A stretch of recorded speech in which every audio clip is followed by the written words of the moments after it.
and welcome back to Help My Business is Growing, a podcast where we explore how to grow and build a business that is healthy and sustainable. I'm your host, Kathy Svatina. If your business has a robust sales department, it can be a financial disaster when your salespeople have a high turnover rate. Besides the obvious loss of sales, you also have to factor in the recruitment and onboarding training costs for both the sales rep who left and their replacement. So what should you do to ensure that you keep your top sellers from leaving your company? And how do you reduce the potential churn rate of this group that drives your growth? And on the flip side, what about sales team members that are a bad culture fit or are just not working out? And how do you let them go respectfully and appropriately with the least amount of drama and disruption possible? Just a quick reminder, all of the episodes on this podcast, including this one, come with timestamps for topics that we discuss, and each one has its own blog post as well. You can find all the links and the detailed topics in this episode show notes.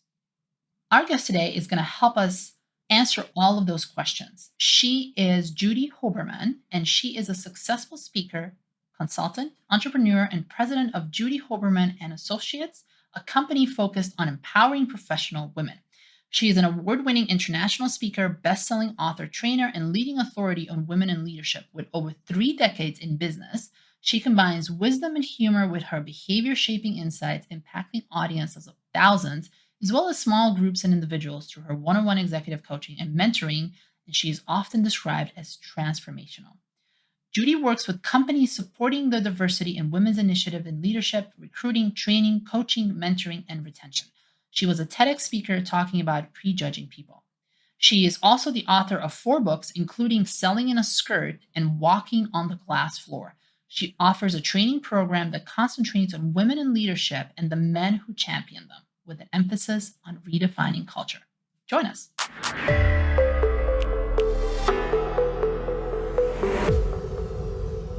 Welcome to the show, Judy. I'm thrilled to be here. Very excited. Could not wait for today. Yeah, me either. We're going to have a really, really exciting topic because I've talked about salespeople on this podcast a while ago, but we've never really dived into how do you actually retain those salespeople? And for those that they're not really working out for you, how do you let those go in a very easy, appropriate way? So let's first talk about, how do we know that sales people's retention is becoming a problem versus just being a normal, healthy employee turnover? What would some of the signs be? Well, I mean, in this day and age, you have to remember there's this great resignation. So there's your first sign, like everybody's leaving. What I remember to see when somebody was ready to go, they weren't present anymore. They weren't really there. They were there physically, but they were doing other things, or they would conveniently be sick for a while, or whatever it was. It was just, you knew they had already checked out, even before they actually checked out. Either their numbers were down, or they just were complaining all the time. There were things those were like, the red flags you would see. Then you have the silent ones that you don't know they're ready to leave because they're doing what they're supposed to do, but they've decided this is not for them. And so they're busy looking elsewhere. So it comes on one side to the other.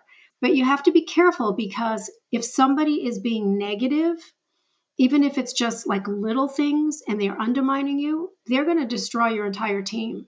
And you have to watch for that as well. If you start to see your numbers really going down, or if you start to see the morale is really low, you have to watch that, because they're like, it's almost like a neon light saying, hey, pay attention because you're going to lose everybody. So you just have to be careful. The other thing is, if a very big top producer starts to realize that he is too important, then he also directs everything. He's the one that's going to be able to say to everybody else, well, you're never going to make it here because I'm the top dog, or there's something going on with the culture and it's broken or whatever. And so that person also dictates it. So there's lots of little signs, and then there's the big signs. And you talked about which I'm really interested to hear more about, the silent ones, the ones that you don't really know that there's something brewing. How would you figure that out? Is there anything that you can do to make sure that there's really nothing going on, and maybe they're unhappy and they're not telling you about it and you have no idea what it really is? Yeah. So one of the things I always say is that a leader is somebody that knows their people. I mean, you need to know your people. That's the most important thing that you can possibly do in any position, but especially when you have a team below you. You have to know your people. You have to know why they're there, why they came, and what's going on there. Because if you don't know, how do you direct them to what their next step is? And so when I would be recruiting, when I was in financial services, as an agency manager, I was recruiting people and I knew everything about them. Not nosy things, like not that, but I would know, like, why did they even want to come and join this particular company, and what were their goals, and so on and so forth. So when you start to see somebody quiet or even quieter because they're already quiet, that's when you have to step in. And I would just sit down with people and I'd say, so what's going on? Really, what's happening? And I remember distinctly somebody said to me that another company had approached them, and this other company was promising the sun, the moon, and the stars. And I said, well, do you know what they're offering you really? Oh, yeah, they're going to offer me a salary. They're going to offer me this. And we didn't do salary. We were straight commission. And so I said, is that something you need to do? Because if it is, you should go. Really, if it is, you should go. And they said, yeah, but I kind of like it here and whatever. So the conversation would go on. And finally, I'd say to them, you could go, but you're not going to be able to come back because we're going to be able to replace you with somebody that really wants to be here. So make a decision, but you really have to make it once, because I did not have that revolving door swing back. Because once you go, you're going to go again. Some people just said it sounded too good to be true or whatever, and they would stay. But some people did leave, and I was glad when they left because they didn't belong there. It's not that everybody says, well, it's a family. It's not a family, but it's a very strong bond with people, because sometimes you don't get along with your family. So you don't want it to be your family. Or you could be a completely dysfunctional family. Totally. And you don't want that either. You have that at home already. You don't need it here. I would always sit down with people and ask them what was going on. Just, be straight with me because I'll be straight with you. And that's what it is.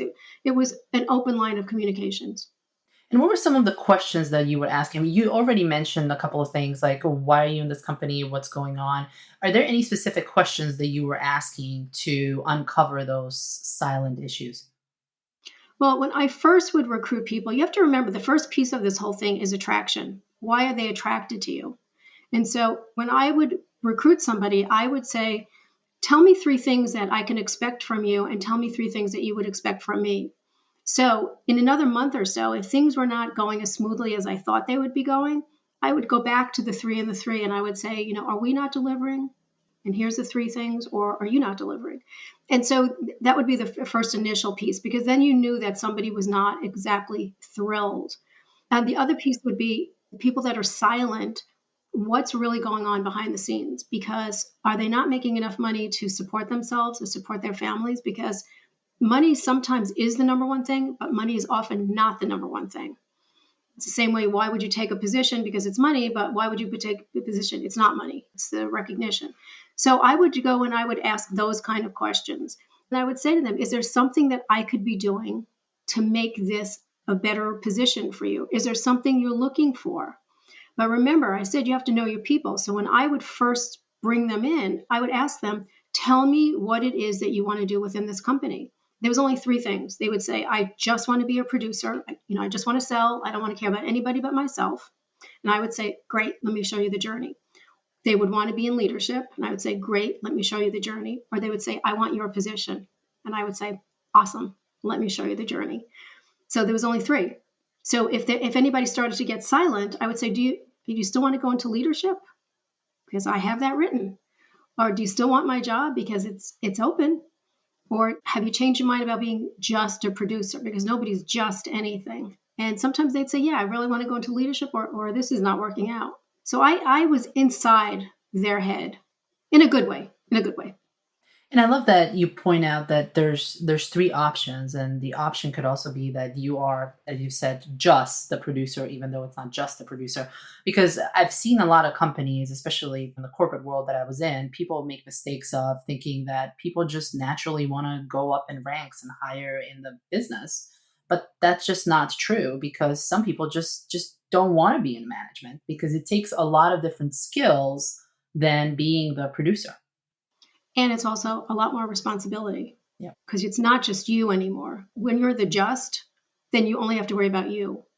But when you are going up the ranks, then you have to really be careful because, especially like when I talk a lot about women.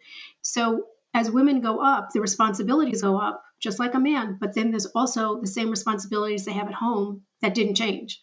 They're still the mom, and they're still the person that takes the kids to school, and they're still the one when the kids get sick, they're home, and they're still the one, still the one, still the one. So now you're adding that to this new responsibility of now they have, 10 kids that they have to be responsible for. So it's a lot.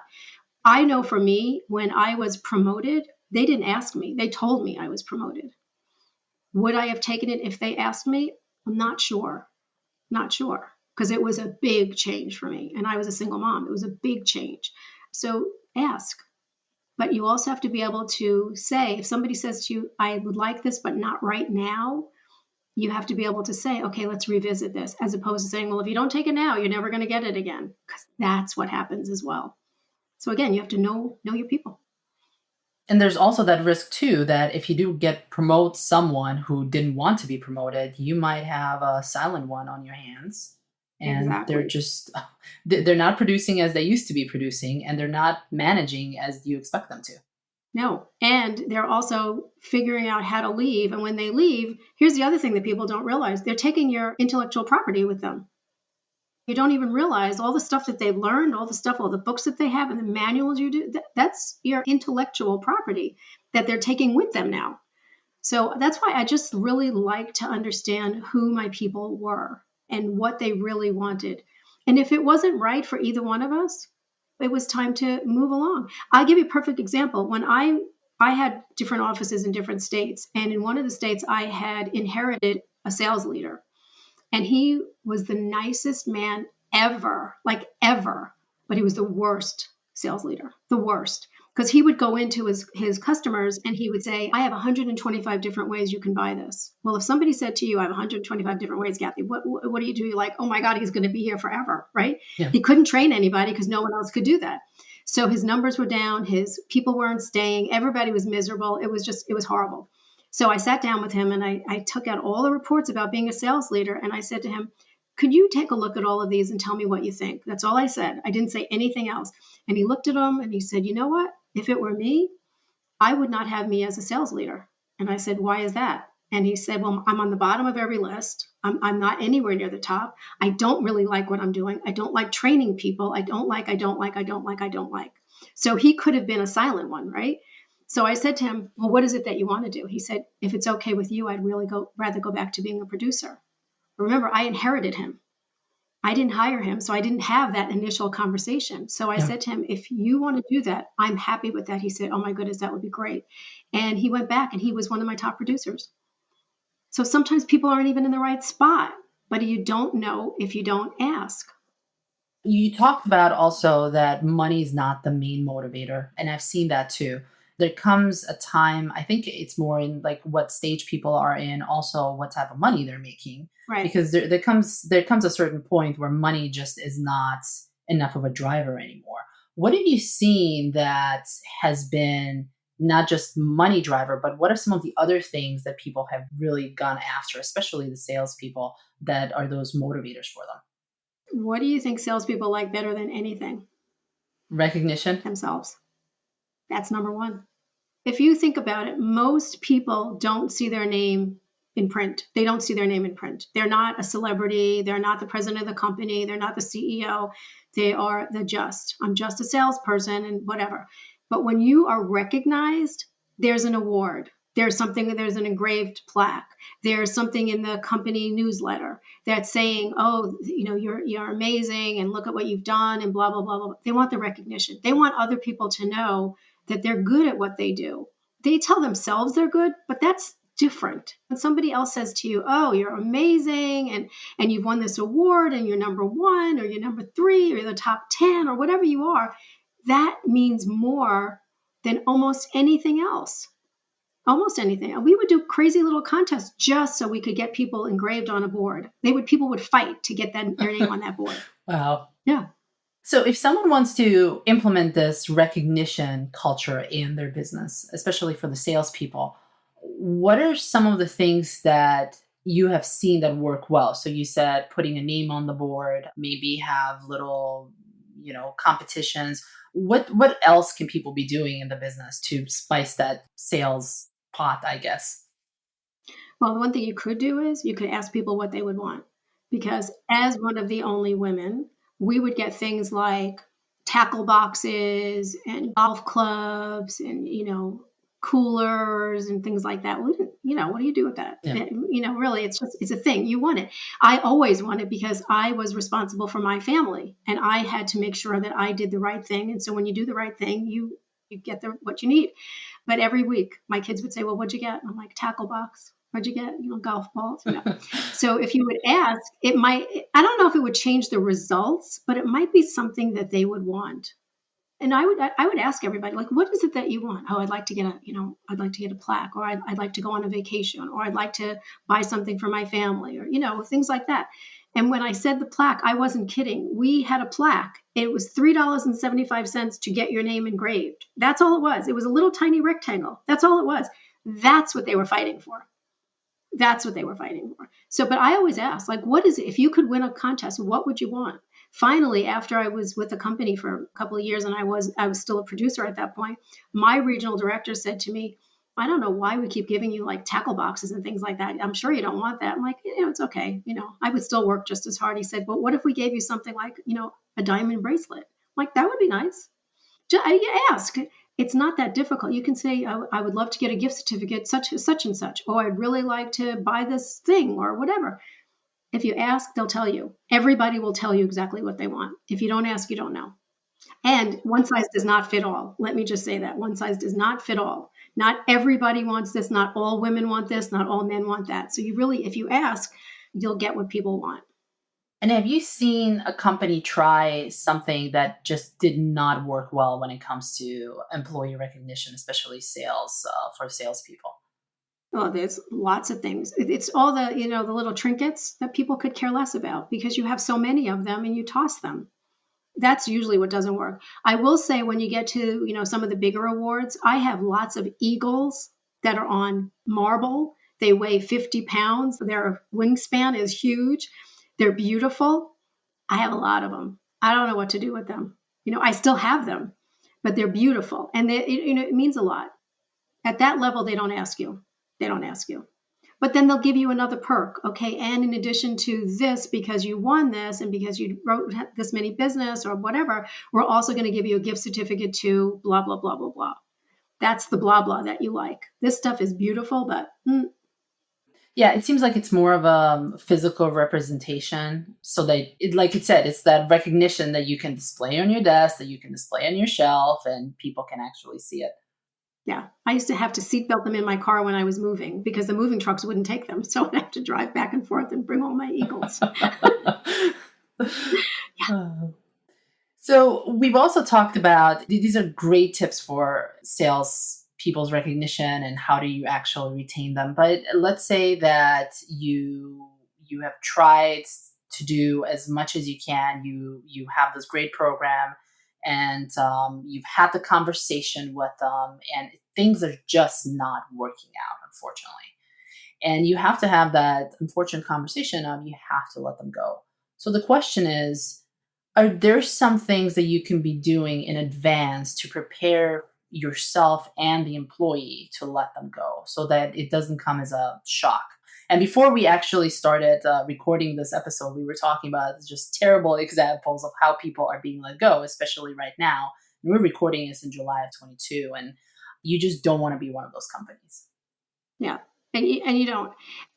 It's very difficult. It depends on what industry you're in because in some industries, if you decided that you were ready to leave, you will leave that day because there's a lot of, again, IP, but there's also some very sensitive records or whatever. So if I said to somebody in, financial and banking and anything, if I said, I'm going to leave, that would be the day that you left. They would walk you out at that point because they don't want you to have access to any of the things that are confidential. And you have to understand that. If I was going to be having a conversation with somebody and I knew they wanted to leave, I would have to be very careful about how long they would stay. Some people will say, well, I would stay to help you train somebody, and that would be great. But again, it depends on the industry. It really, really does. If I knew that somebody was planning to leave, I would sit down with them and I would say to them, what's happening? What's going on? Tell me what's going on. And I would keep asking questions, like unfolding those layers until they say to me, I really think it's time for me to go. And I would say, great, let me help you go. Because what you don't want to do is you don't want them to destroy the culture that you have already created, because that's hard to rebuild. I'll tell you a funny story. When again, I go back to the days when I was recruiting, and I would do a group recruiting session first, and I would give everybody the overview of what it would be like to work to sell insurance and so on and so forth, and what the potential was, just a general overview. And if people liked it, then I would do one-on-ones with them. And so at this one point, there were two gentlemen that came in. They didn't come in together. They didn't know each other, but they sat next to each other in the group session. And then they both wanted a second one.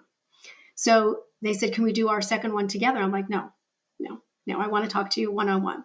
Anyway, so they both had like 25 years of sales, which is also not a good thing because they have their own bad habits. Like sometimes it's hard for the new people because they have no habits.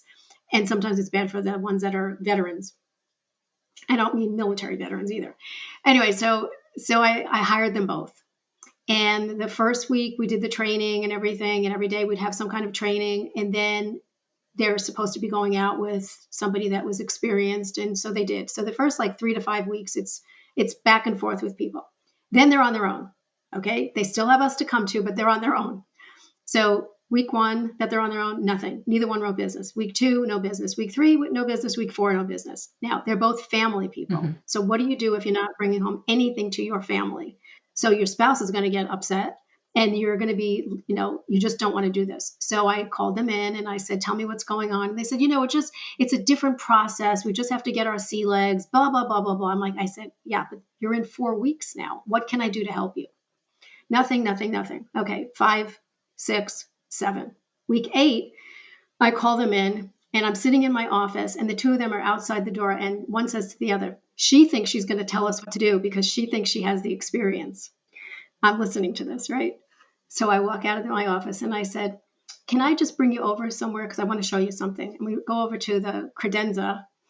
I said, I just want you to look at all of these eagles. Can you tell me whose name is on them? No, I would never do this because I think it's obnoxious, but I did do it. I said, whose name is on it? And they said, your name is on it. And I said, oh, okay. So can you tell me what they're about? And I said, well, this whole side, they said, this whole side is about your sales production. This whole side is about leadership. And I'm like, oh, okay. One more thing. Come on this side. Can you tell me what these are? So again, obnoxious, but I did it. And again, it was all my stuff. Then I bring them in. And I said, so what's going on? And they said, well, nothing. We're just learning things. And I said, well, we're going to learn something new today. And I took out the newspaper. I said, we're going to find a job together for something that you both can do because this is not it. That was the worst. My behavior, it was professional, but it was horrible, but I couldn't do it any other way.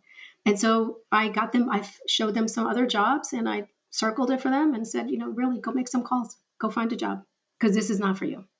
And that's just how I did it. And yes, it was obnoxious, but they weren't listening to me. They didn't think I had any experience. They didn't think like, why is she in that position? They should be in that position.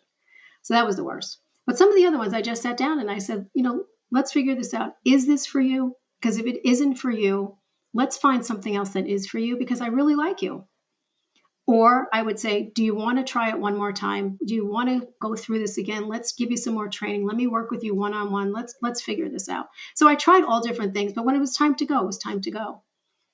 The hardest thing is the big producer, though, when they feel like they know everything. And when it's time for them to go, that's the hard part because you have to be careful because they're very vocal and they'll make a big announcement in the whole office saying, well, yeah, I can't believe you're going to let me go. Look, I'm going to be, I write all your business. So you have to just be careful with that. So I try to do it like after hours or early morning. So what are some of the situations when you would have to take a look at the big producer that you have in your business and decide now it's the time to let them go? Because it's hard when someone brings in so much money and so much business into the business. Why would you let them go? And what are those signs that it's time to maybe start thinking about letting them go? Well, the first thing they do is they compromise your core values. there are certain things that the way that you do business, and part of them are, it's your core values, whether it's, integrity or teamwork or kindness or generosity, whatever it is, when they are violating that and causing you to compromise it or asking you to compromise it just to let them stay, it's not a good thing. It's not a good thing. So that would be one thing. The other thing is that everybody on your team watches everything that goes on. They do. They see everything that goes on. Even if they don't say anything, they're watching. And when a top producer does crazy things and does things because he can do whatever he wants or she wants, whatever they want, they can do because they're writing all this business. And I'm allowing that, why would the other people stay? If I'm allowing that behavior and they're a big producer, what are the people that aren't writing that much business? What are they going to get? They're not going to get anything. So they might as well leave. So they cause everybody to leave. So all the good people that are hanging out with you and doing great things, it's not. The other thing is they will hurt your bottom line. They will hurt your bottom line. The amount of production that they're going to take from you is going to hurt. But what happens if the business that they're writing isn't good business? What happens if they're doing something that, again, core values, like those things. But in the end, when you let a big producer go, your other people are watching and they're thinking, whoa, if she let him go and he writes all that business, or she let her go and she's writing all that business, in the long run, it's going to be the best thing because this next group of people is going to step up to the plate. And all of a sudden, one of them is going to be the top producer. So the rest of the team will take notice and they will work with you because they know that you've chosen them over money, even if it feels like it's counterproductive. And I feel like it's not just choosing them, it's also choosing your core values, meaning that you're signaling that you have not compromised your core values over money. Because if eventually, once you start compromising your core values, money will always follow in the negative way. Yeah. They always say that you train people well enough so they can leave, but treat them well enough so they don't want to. So it's an interesting process. And I didn't like firing people. I didn't like letting people go. But sometimes that is just part of the whole puzzle. You want people to reach for the moon and the stars. You want them to have their dream and be able to get it. You don't want people to settle for being mediocre. And that's what we're seeing today in everywhere, that everybody is settling for being okay. I'm okay. I don't need to do more than that. So when you're tired of being just okay, that's when you're really going to do amazing things. And when you were preparing yourself, let's talk about that a little bit because I'm really interested in that aspect too. When you knew that you had to let a couple of people go, and it probably gotten easier over time as you were doing it, but what are some of the things that you did for yourself that made it easier for you to have those types of conversations? I would have the conversation with myself. I would have the conversation. I would ask a question and see how it landed. Because I didn't want anybody to ever feel that I was being unprofessional or defensive. So I would ask the question and just listen to it. I'd say it out loud because that's how I used to teach my kids. Whatever you're going to say it out loud. Because when you say it out loud, you can tell what's ridiculous and what isn't. Yeah. So I would ask a question. I would go, wait, that's a little bit too pointed. So I would role play with myself because I didn't want to role play with somebody else in my office. I didn't want people to know this before the person that I was getting rid of was going to know it. But here's the other thing. I mean, I resigned from a position. I resigned from a corporate position. I made a lot of money. It was a big position, and I resigned. When I was planning to resign, I had to have a plan for myself, not what was going to happen later, but how I was going to do this because I didn't want to burn any bridges. So I had this whole speech in mind of what I was going to say and blah, blah, blah, blah, blah. And every time I went to say it, the person I needed to say it to was either out of the office or in a meeting or whatever. So I didn't get to say it. And he knew that I needed to talk to him. Mm-hmm. And after about a week or two, I was doing a big training. And during a break on the training, he said, hey, I know you've been trying to talk to me. Can we talk now? I'm like, I'm in the middle of doing a training and now I'm going to quit. And so I didn't. I mean, I couldn't do that because to me that would be unprofessional. But I did it, like probably later that week. And I just said to him, it's time for me to go. This is just not where I want to be. And he said, well, can we give you more money? Can we, all the things that when you don't want somebody to leave. And I said, it's not about the money. It's about me. It is about me. It is not about the money. And it wouldn't matter what he had thrown at me because I didn't want to be there. And so I left. Did I have a plan of what I was going to do afterwards? I did not. Not a smart way. And when you resign from a lot of things, like severance and everything else. You're not paid any of that because you've resigned. But I just felt like it was not where I needed to be. And that's what I would hope when people know that you're in the wrong place, say something. I don't think I'm in the right place. I don't think this is going to be for me. And it's much easier than playing a game. Yeah, I agree. I mean, from personal experience, I had the same thing too. The last place before I started my own company, it was the same situation. Mm-hmm. I had a speech prepared, and it just didn't work out because it just wasn't, the core values did not resonate with me. And unfortunately, I didn't know that until I actually started working with the company. And I knew that I will not be a producer there. It's just not going to happen for me. I had no desire to go up the ranks in the company. So what's there left than to just to leave, right? So I definitely resonate with that story. And I think we both made a really, really good decision to leave. I have never looked back, and I'm sure you never have either. I've never looked back. Not once. Even, like in the beginning when it's tough and you don't know what you're doing and whatever. I never said, "Oh, I wish I would have stayed." Ever. But I think that sometimes there's a lot of people that know they shouldn't be where they are. And it's a hard thing. And especially, and I coach a lot of women, and a lot of times they're in corporate positions and they want to be an entrepreneur or vice versa. But when you're in a corporate position and they say to me, I want to be an entrepreneur, the first thing I say is, are you leaving any money on the table?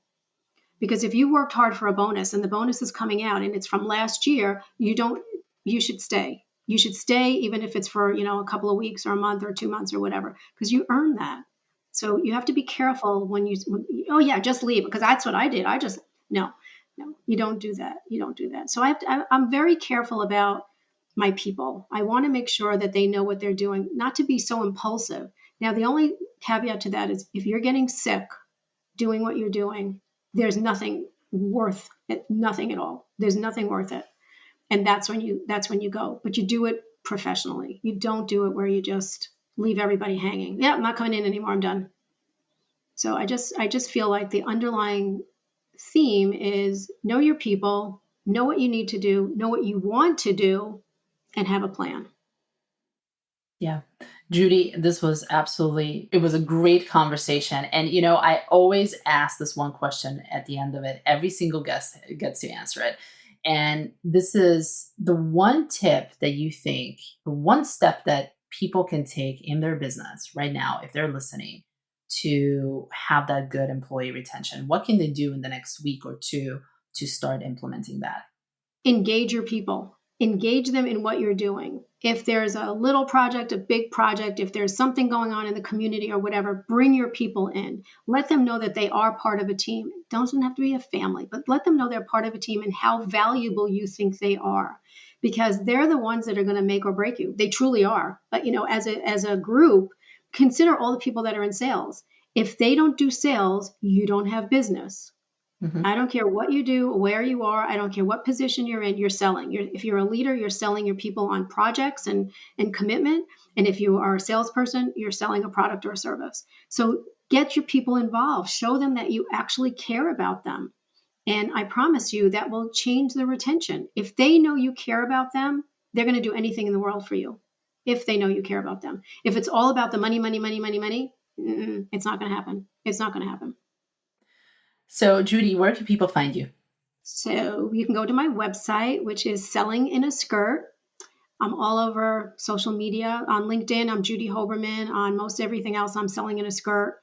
And, just reach out to me, connect with me. You never know who I know that you might want to know, or you never know, I might have something that you want to download or whatever. So yeah, Selling in a Skirt. I love that. Awesome, Judy. Thank you so much for coming on the show. Thank you.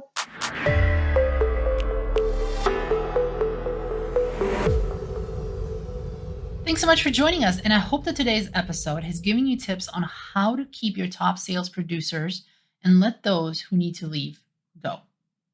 Next week, Nikki Rogers and I are going to talk about an important topic in growing businesses that often gets overlooked by all the excitement and the growth activity happening. And this is how to manage change when the business expands, how to do that well. Also, if you love this episode, you can find all the timestamps, show notes, blog posts, and links on my website, newcastlefinance.us/podcast. Also, before I go, as always, I do have a favor to ask.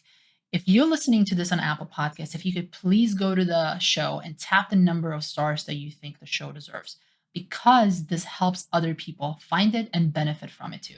Thanks so much. Until next time.